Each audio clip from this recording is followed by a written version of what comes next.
Hi, happy Manga Monday. Today I'm going to be talking about Kaiju number 8. This is better than what I was expecting. I'm not going to lie. I was already super hyped to read this, but just being able to read it, it's great. You have a lot of action in here, plus there's comedy, which is really nice. There's not really romance, but I could see how the author is laying like groundwork down, so there could be a possibility of romance between our main male character and like a female love interest, or possibly two, who knows. So our main male character's name is Kafka, which I could be saying wrong. He actually cleans up giant monsters. So there are squads that go through and kill and destroy these huge monsters that are going around Japan, and then Kafka goes in and he cleans up all the gross nastiness. That's his job. Now, he wanted to be on one of the squads to begin with, but he couldn't pass any of the tests, and he tried a couple times.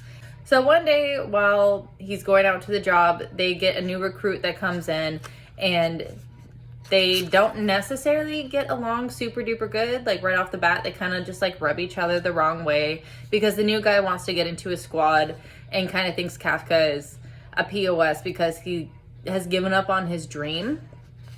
So because of this interaction between the two of them, it kind of gives Kafka that motivation to try out one last time to try and be on one of the squads to kill the monsters. There's an accident, something happens, Kafka and the new guy have to go to the hospital, and one of the weird monsters, it's really strange because there's like a little monster that's flying around. It can talk, and it actually goes into Kafka's mouth and body, and it transforms him into a monster himself. Naturally, he freaks out because he knows he's gonna die. Like, he's a target now because everybody and their mom doesn't like monsters.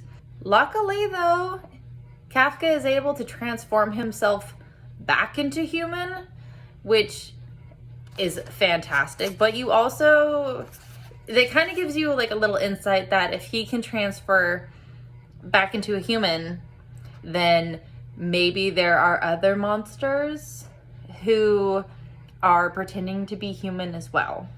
Okay, I know that might be a spoiler for some people, but that's just like a little tidbit, and it's not like I can tell you who it is, because even as far ahead as I read, it doesn't tell you who it is either.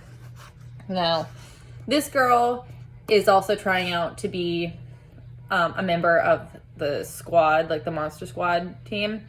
She is the best in the country. They put on these special suits, and when they put on these suits, the suits are supposed to enhance their body strength and mobility and kind of protect them. Now, Kafka's suit gives him like a 1%, which is terrible. It's the lowest anyone in history has ever gotten, and I think hers was like in the 50s or 60s. It was like really high, like a record-breaking high.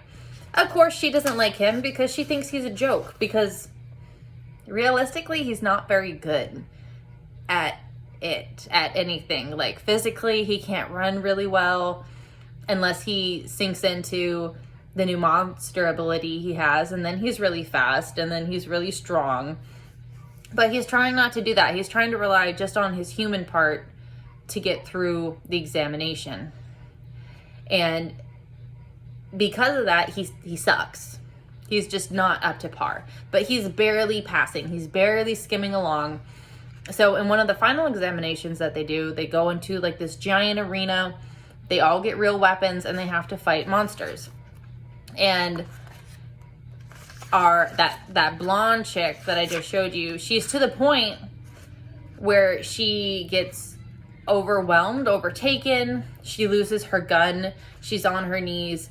And at that point, Kafka comes in, but he is faced with the decision whether or not to transform and save her, sacrifice himself so she can live.